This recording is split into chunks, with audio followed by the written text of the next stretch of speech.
Selamat datang. Hari ini kita mau gali lebih dalam nih soal buku originalsnya Adam Grant, khususnya bagian yang ngebahas gimana sih caranya para original, orang-orang yang beda dari biasanya ini, bisa mengguncang perahu ya istilahnya, tapi nggak sampai bikin tenggelam. Kita pakai kutipan-kutipan dari bukunya sebagai sumber.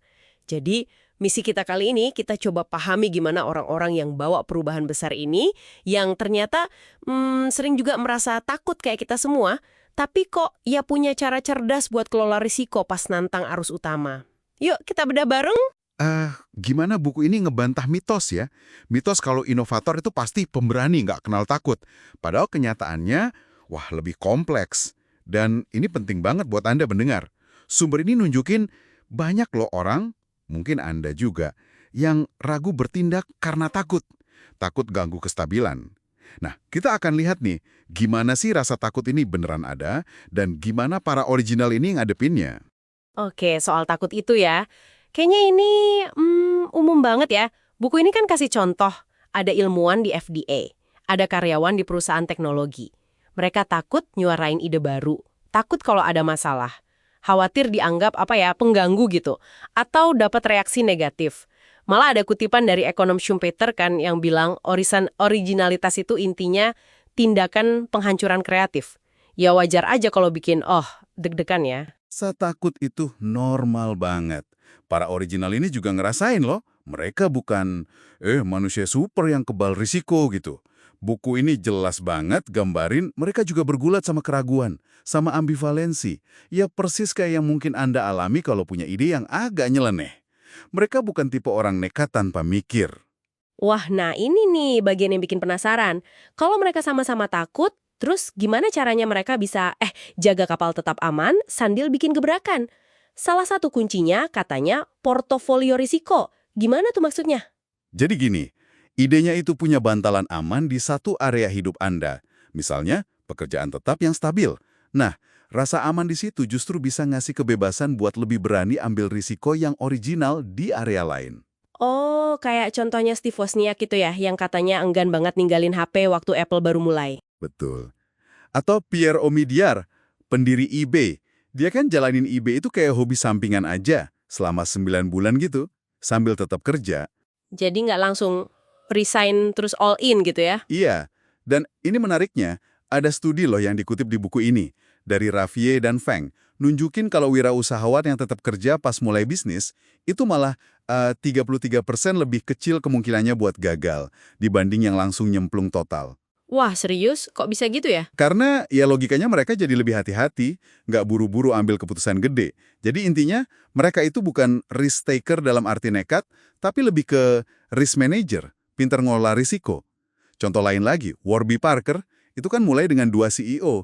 Itu juga strategi mengurangi risiko loh. Kalau satu orang kenapa-kenapa, masih ada yang lain. Masuk akal. Jadi punya semacam jaring pengaman itu justru bikin lebih pede buat lompat ya. Agak kontraintuitif tapi logis juga sih. Malah katanya waktu remaja aja calon pengusaha sukses itu cenderungnya ambil resiko yang terukur. Kayak ngelanggar jam malam gitu. Bukannya resiko bahaya kayak nyetir sambil mabok. Mereka cek parasutnya dulu lah sebelum loncat. Betul. Dan ngelola resiko itu nggak cuma soal duit atau karir aja loh. Tapi juga soal gimana dan kapan kita ngomongin ide kita. Mengguncang perahu itu kan perlu strategi komunikasi juga. Nggak bisa asal ceplos. Nah, iya. Gimana tuh caranya? Buku ini ngasih contoh bagus. Donna Dubinsky di Apple. Dia itu bisa loh nantang Steve Jobs, yang kita tahu kan lumayan keras orangnya. Wah, gimana caranya itu? Kuncinya, dia udah bangun reputasi dulu. Udah buktiin kalau dia kompeten. Istilahnya di buku itu, kredit idiosinkrasi. Semacam modal kepercayaan gitu deh. Karena orang udah percaya sama kemampuan Anda, mereka kasih izin buat Anda sedikit beda atau bahkan melawan arus. Oke, jadi bangun kredibilitas dulu ya. Nggak bisa langsung nyerang. Ada contoh lain nggak? Ada. Carmen Medina di CIA. Ini juga keren banget. Idenya kan radikal waktu itu. Bagi-bagi informasi intelijen lewat internet. Waduh, kedengerannya kan bahaya banget ya. Iya kan? Tapi dia pinter banget ngebungkus idenya. Dia nggak bilang ini ide gila. Tapi dia bilang ini justru bagian dari misi menjaga keamanan nasional. Jadi, Dia pakai bingkai yang familiar dan sesuai sama nilai organisasinya. Bikin idenya lebih gampang diterima. Wah, strategi cerdas itu. Menyesuaikan sama bahasa audiensnya ya. Persis. Terus ada lagi nih yang unik. Kadang justru nunjukin kelemahan ide kita itu bisa lebih efektif. Loh, kok bisa? Bukannya kita harusnya jual kelebihannya aja? Nggak selalu. Ada contoh Rufus Griscom, pendiri Babel. Pas presentasi ke investor, dia malah terang-terangan nyebutin alasan kenapa investor nggak seharusnya invest di perusahaannya. Hah, serius? Terus gimana hasilnya? Justru itu bikin investor lebih percaya. Ini namanya efek Sarik. Terutama kalau audiens Anda itu skeptis, mengakui kekurangan atau resiko itu bisa bangun kepercayaan. Anda kelihatan jujur dan udah mikirin semua aspek, nggak cuma yang bagus-bagus aja. Menarik banget ya strategi komunikasinya. Macam-macam caranya. Tapi, gimana kalau udah coba nih? Udah bangun reputasi, udah bungkus ide dengan rapih, udah jujur soal resiko. Tapi kok ya lingkungannya tetap aja, nggak kondusif, mentok gitu. Nah, ini juga dibahas. Pilihan sulit kadang muncul.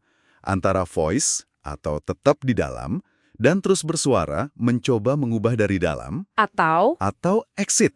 Keluar dari situasi itu, cari tempat lain. oke, ada contohnya lagi? Tadi kan Carmen Medina di CIA, dia pilih voice. Dia bertahan, berjuang, dan akhirnya berhasil bawa perubahan kan? Nah, kalau Donna Dubinsky, beda cerita. Walaupun awalnya idenya diterima Jobs, tapi akhirnya situasi di Apple udah nggak cocok sama visinya. Dia pilih exit, keluar dari Apple. Terus dia ngapain setelah keluar? Dia malah jadi salah satu pionir revolusi smartphone dengan Palm, jadi keluar dari Apple malah membuka jalan baru buat originalitasnya. Wow, jadi dua-duanya bertahan, voice, atau keluar, exit, bisa jadi jalan ya? Tergantung situasi dan kondisinya? Betul banget. Kuncinya mungkin di kemampuan kita membaca situasi. Kapan waktunya kita harus gigih bersuara di dalam, dan kapan mungkin lebih baik cari perahu lain yang lebih cocok buat ide kita. Oke, jadi kalau kita rangkum nih, apa ya take away penting buat Anda pendengar? Mengguncang perahu, nantang kebiasaan, bawa ide baru, itu emang ya penuh resiko. Dan seringkali bikin kita takut juga. Tapi, para original sejati ini ternyata bukan penjudi nekat ya. Bukan sama sekali. Mereka itu lebih kayak navigator yang andal. Mereka pinter banget kelola resiko, punya portofolio yang seimbang antara aman dan berani. Mereka ambil langkah yang udah dihitung, bangun modal kepercayaan dulu, terus pilih strategi komunikasi yang pas buat idenya. Jadi, mereka memang mengguncang perahu, tapi tangannya itu tetap mantap di kemudi, biar kapalnya nggak karam. Nah, ini jadi bahan renungan bagus nih buat Anda. Coba deh pikirin, dalam konteks Anda sendiri sekarang, mungkin di kerjaan, di komunitas, atau di kehidupan pribadi Anda, gimana ya caranya menyeimbangkan dorongan buat bikin perubahan dengan kebutuhan buat jaga stabilitas dan ngelola risiko yang pasti ada. Dari semua yang kita bahas tadi, soal rasa takut, soal manajemen risiko kayak portofolio itu, soal cara komunikasi ide, atau soal pilihan antara voice dan exit, kira-kira tantangan mana nih yang paling relevan, yang paling kena buat Anda saat ini?